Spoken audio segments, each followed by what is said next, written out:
I am extraordinarily grateful that Miami Dolphins football is back in any capacity, but only the Miami Dolphins wouldn't dress enough running backs and have an injury result in a 3.5 hour preseason game punt fest. I mean, my goodness, the trainers better have the coldest ice bath of human history ready for Jake Bailey's swollen ass leg. I was dozing off in that fourth quarter. However, the Miami Dolphins do get the win. What was it, 13-6 or something like that? Man, shout out to Jake Bailey.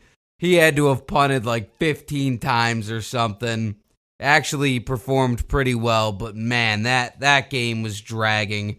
If you don't know, I assume most of you do, but if you didn't watch the game, essentially the Dolphins dressed Raheem Mostert, Devon Achane, and Chris Brooks. That's it, as running backs.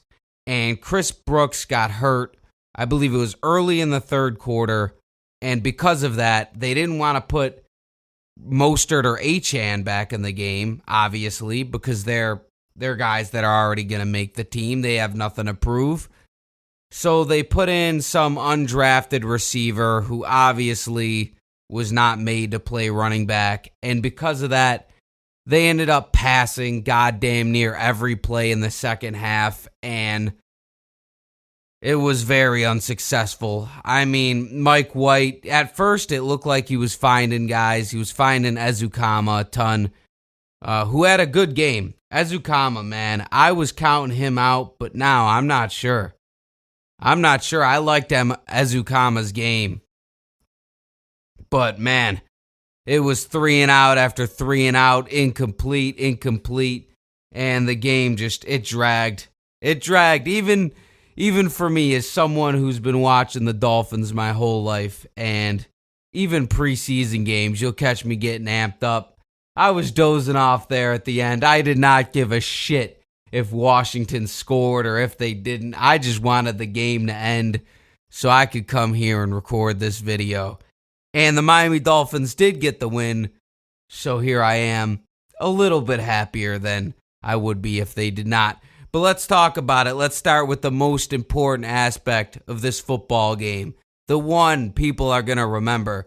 Tua Tagovailoa gets a drive in there. No Tyreek Hill, no Waddle. But we did have Tua. We did have Raheem Mostert.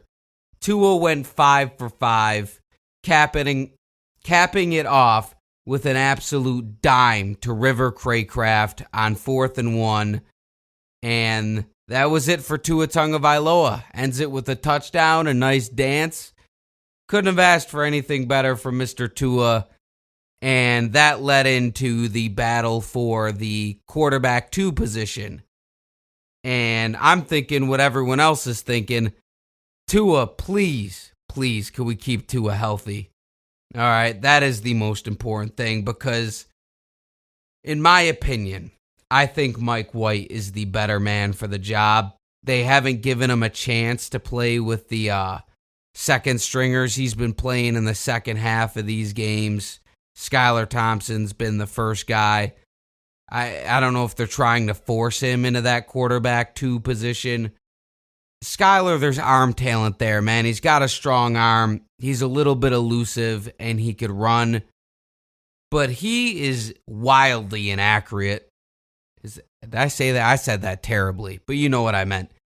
He's wildly inaccurate. And he throws some lollipops over the middle of the field. He's not very intelligent from what we've seen so far in live action and in preseason. Mike White, on the other hand, you could at least kind of tell he's been there before. He throws some good little balls here and there. But still, at the end of the day, if Tua goes down, the ship is going down with it. So that's going to be that. But if you ask me, I would say Mike White is a little bit ahead of Skylar Thompson. At least I would hope that that's how things are going so far. But on the defensive side of things, Cam Smith had a pretty good pass breakup, had some tackle issues there. He got hurt again. Seems like he gets hurt every time there's any physical contact with him. And that's not a slight, but I mean, come on, man. He just gets hurt seemingly every practice and every preseason game. Chop Robinson, he looked good and bad at times. That's to be expected. He is a rookie. He gets off the line very fast. Had a nice tackle for loss there. And other than that, he kind of got shut down a little bit. And what I've noticed from this defense is that they're doing a ton of blitzing. Now, if that's just because this is an exhibition game or if that's going to be what it's going to be, I'm not 100% sure. But I will say this for sure. This is no longer going to be that bend and don't break defense from last year under Vic Fangio. This is going to be more of that return to form that we got to know under Brian Flores.